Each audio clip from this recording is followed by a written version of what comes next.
4 to 41, parable of the householder 2. We did the first part last week. We're in Matthew 20, or 21. That starts the triumphal entry. We're coming up to Easter. All these things we're covering happened during that crucifixion week. And they're all connected, even though what you hear often is a bunch of separate sermons on everything. We are now there at desire of the householder 2. Yeah, remember he said, by what authority do I do these things? And we have all that. And they answered Jesus and said, we cannot tell. And he said unto them, neither tell I you by what authority I do these things. He might tell everyone by what authority he does it. It's not, so you can't say he's not saying. You've got to read carefully what follows. I need to keep pushing that. The two important parts here are the I am. There's an I verb in there, ego, which needs a verb, and he answered. Then he continues, and you can't think, oh, this is something separate. What think ye? A man had 2 children. And he came to the first and said, do you go to work in the vineyard today? Because they're going to answer. You need a question if you're going to have an answer. And both of them answer.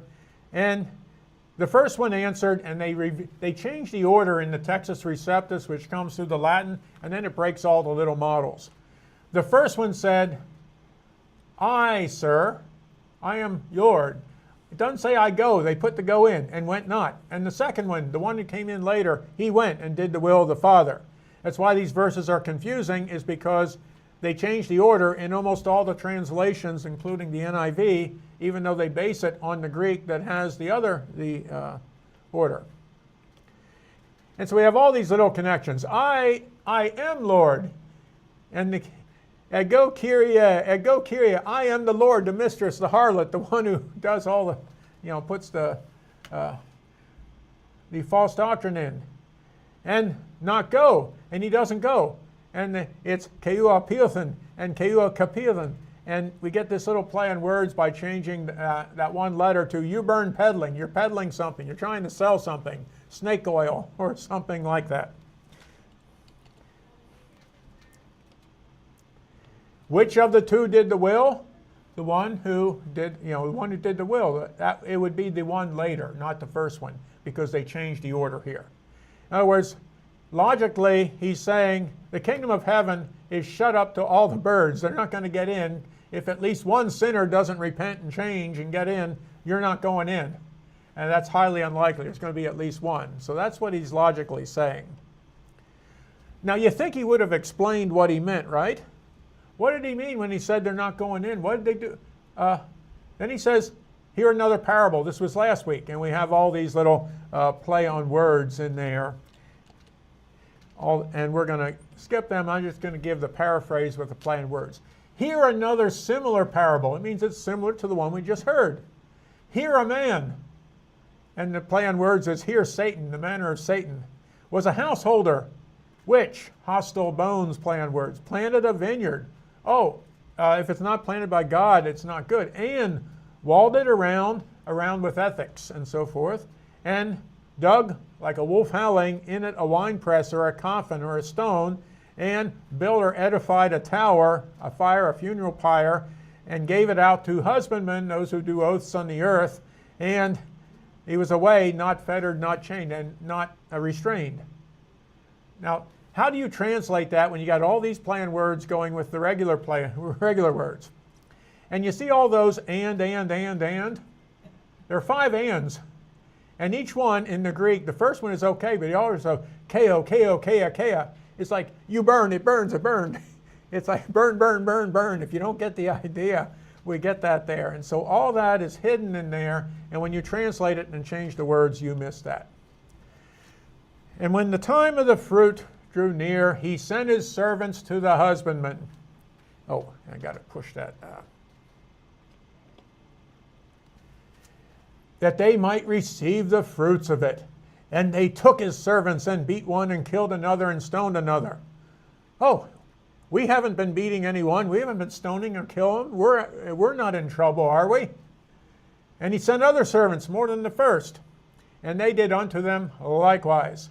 But last of all, he sent his son, saying, they will reverence my son. As you can guess, there might be a little bit more here. So we'll look at that. The time of the fruit tree, he sent his servants. And I just picked up on this a few weeks ago. The Greek word is doulos, but if you change it to doulos, you get a trick, deceit, or bait for fish. A lot of these servants, when I looked at it closer, oh yeah, they're like bait. They pull you out in the open. The true prophets force you to go against them and show you're not for them, and the false ones show you're with the false prophets. So we have that there. It's like fish bait. You know, fishermen like to discuss different points of view since debate is very important to them, right? Are they hooked on it in some way? Oh, we have that. Yeah, so debate. He sent his servants to the husbandmen. Those are oaths on the earth, people working for a person. You think that this householder, whoever he is, we talked about that, might be that son that said, I'm Lord? Remember the one said, instead of I go, it says, I am Lord. I am the Lord. I'm the harlot. I'm the one doing the bad things. And he goes in and he works the garden and he works the vineyard and creates his own vineyard, plants his own stuff. Well, they're going to get rooted up, right? That's what he said. Think of Cain and Abel. Yeah, and the one that sent, oh, I know what's wrong. I have the long version here. It was putting in a slide I didn't want. So we get that. The doulos, the fish bait. And he sent so that they could receive the fruits of it. Isn't that so nice? They're going to receive the fruits. Now, we have the two verses, remember? And then they took his servants, right? And I know in the Greek it's labin, labanta, same base, just a different ending. These are the same words, and so they sound different. Oh, what if they take and seize the fruits? What if they just receive his servants? You see how it's the same word. And so they change it. They make one way, one the other. Say, well, what exactly is going on here? And we have a lot of play on words in there. So, in fact, I keep covering these play on words because they give you a meaning for what the code words are for what Jesus is saying. You ever taken a course or a Bible study where they teach you how to understand what Jesus says? And they, oh, you need to read it in context, read this, and then you need to pray about it. So I ask myself, does Jesus ever tell us how to understand what he's saying, what it means? And he will repeat things, but the only place he really says that is in the kingdom parables, and he explains 3 of them, and they're all code words, and you need to understand the code words, and once you replace them, the literal meaning doesn't quite make sense, but when you replace the code words, the replaced meaning is a literal meaning, and that's the one real meaning. So I've been following that now for 20 years, and that's where we get all these play on words, where the words mean the same thing. So as soon as he uses a word for one thing in Matthew, I look and say, is that consistent? And it gives you interesting aspects of that. Okay, he's going to beat them. He's going to actually flay them, end them, but we have this word friend. Ever heard someone say, now friend? And it's like in a condescending manner, now friends. Comrade, yeah. And that's used 3 times. Jesus uses this word 3 times, never in a good sense. Remember the ones who agreed to work for a penny and they wanted more? Now friend, etera. But etera, change the E to A, you get a harlot, a courtesan, a prostitute, just like you get the false teachers. Now friend, it's not the Philos from Philadelphia where you have the friend, it's the other one. Didn't you agree to work for a penny? But you didn't want to, you wanted more. And the wedding garment, we're coming up to that, and the one that gets thrown out in outer darkness. Now friend, how comes you came in not having a wedding garment? Now friend, you're doing something wrong. And the 3rd time he uses it is right after the Last Supper, and Judas comes to betray him, turn him over. And Judas came up and kissed him, and Jesus said to him, friend, now friend. In other words, this is not a friend. So when Jesus uses the word now friend, he's not talking about a friend. You could think it comrade, but it's in a negative sense. So etera. Now, eteron is skin or flay. They're going to beat one. In history, have they been skinning and flaying people for things? So they had to change it. Oh, they're just going to beat them. We're just going to change it to a beat. Well, eteron. Have the church or false teachers at any time tried to say, now friends, and tried you get to be a friend and support their view? You see how all the three of these are going to apply to the church throughout history if they try to take advantage of the faithful. Yeah, eteron. The next one, they killed another, apetinon. Apetinon. It's a play on words there. You just put a K in, and you get birded. Birded meaning deny him. It's a play on words with deny. You deny Jesus. Do they bird people and get them to deny Jesus throughout time? And so that's the second one. Notice how this is going to apply to a much more bigger audience than it will if we just leave it with the physical one. And the last one, elifovolison, and so it's a bad logic, fear of robbers. Well, if it doesn't work, if we can't befriend you and get you to do what we want, and we can't bird you and get you to deny them, we're going to use bad logic and make you fear about it. And so we have those three things, and those. So we have three there instead of just what we were talking about. Oh, my auto grab for moving the slide isn't working. There's the erifivos liston. Liston is a robber who beats you up. A thief is someone who sneaks and tricks you into something. So we have all these play on words in there. Now, friend, he birded you. Bad fear of logic, bad fear of robbers. So we have all that going on. So again, he sent more servants, more than the first, more than the one. So make no mistake, this is what they were doing. And then later comes one, just like, remember the second one, son, later decided and changed and did what they should?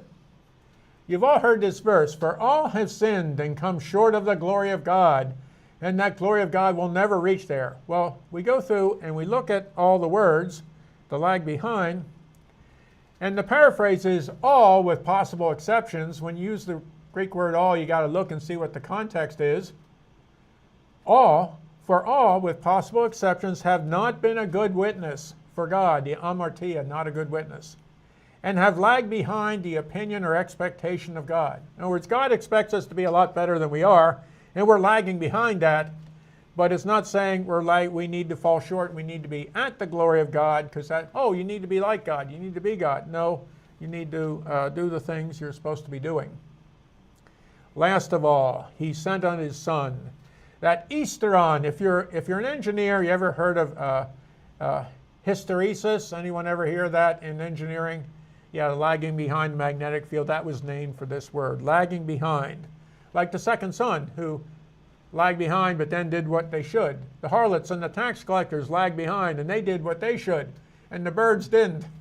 And so all these verses are connected together. Now, the same week we get to the parable of the talents, and I ought to have put my money to the exchangers, those who work the tables, and I would have at least got interest. That interest, technos, is related to tokos, childbirth, technon, technology, those two children. It's related to that. But we're interested in the people the money exchangers. Has the church ever gotten into money exchanging? Well, the Jewish temple did, but with the indulgences and churches, you get into that. And that trapezitas has to do with tables.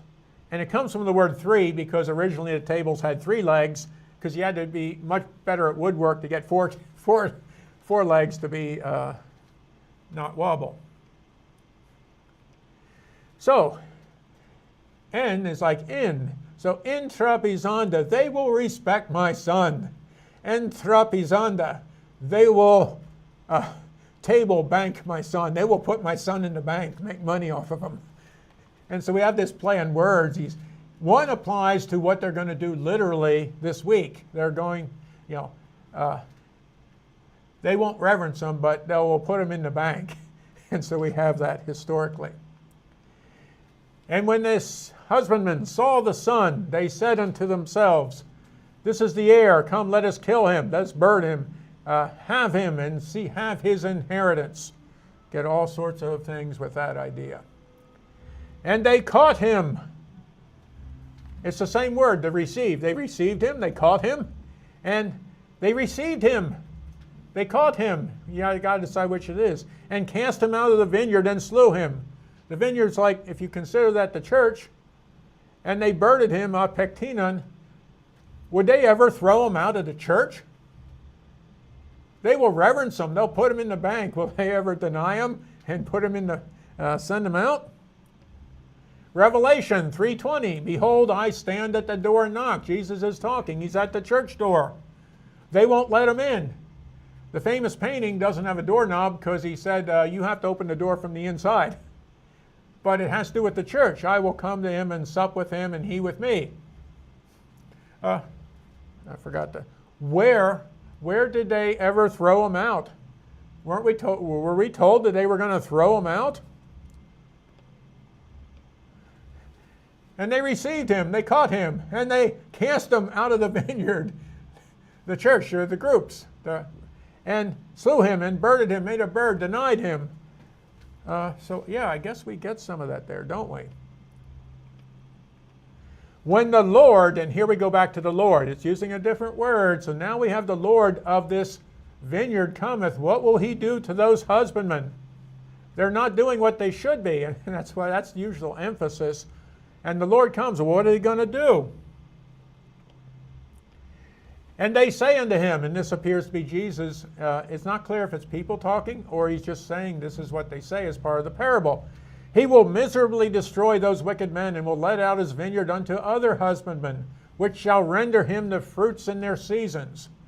I'm going to cover the first part because the second half of the verse is more related to next week with the cornerstone rejected and what he says there, so I'll just delay that so we can keep to the time schedule.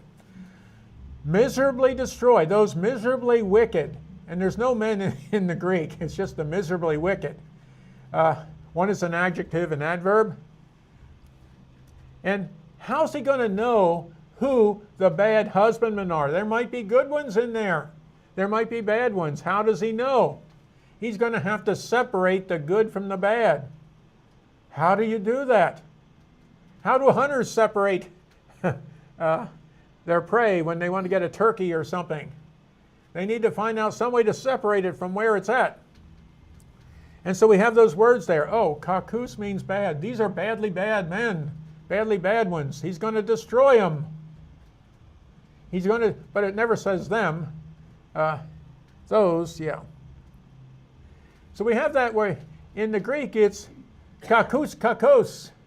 Now, if you were actually making a bird call, the dictionary definition is kokis, kokis. But if you get anywhere close, you're going to know, right? Kakos, kakos. He's talking about the birds who've been doing the things they're not supposed to. How are they going to get rid of them?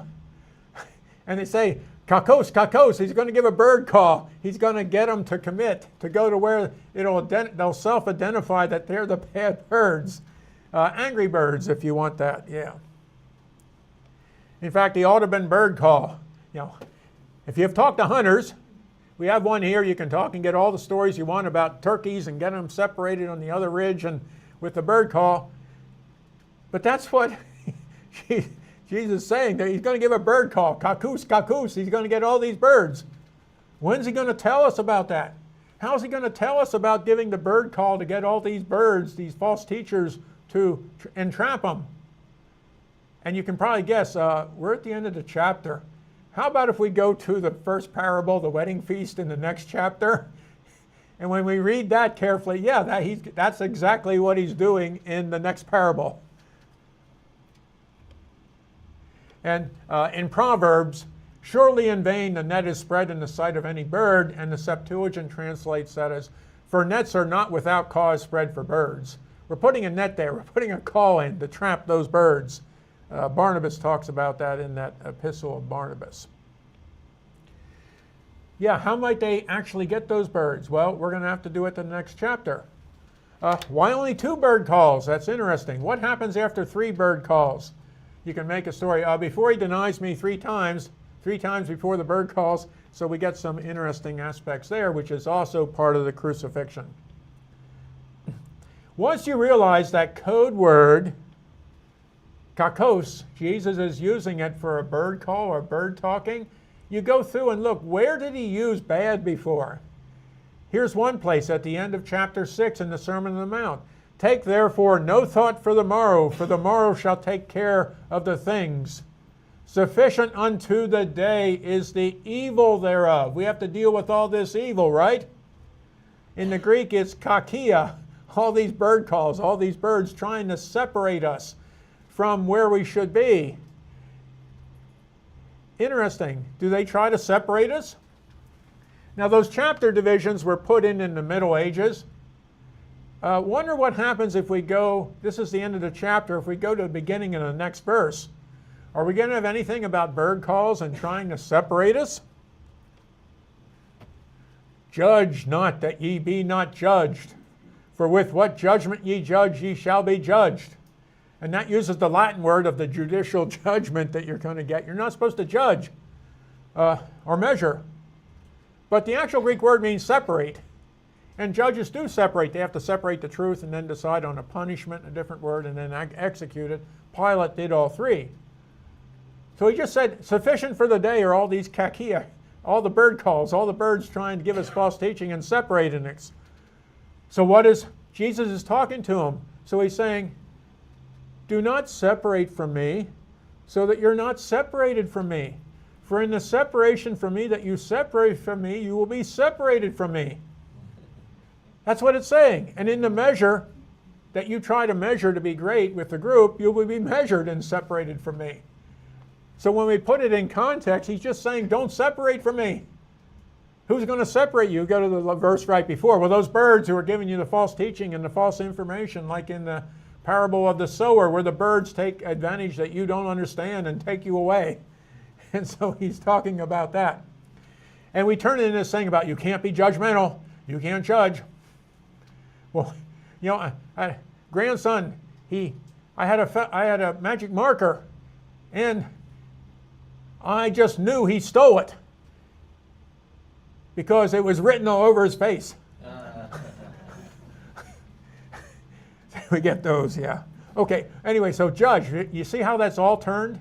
And when we go to those verses, each one of those verses was misinterpreted. The ones with the speck in your eye, the beam and the twig, and all that got turned in today where churches say, and pray that we not be judgmental or hypocritical, where the word hypocrite wasn't the one he used, and this judge doesn't mean judge.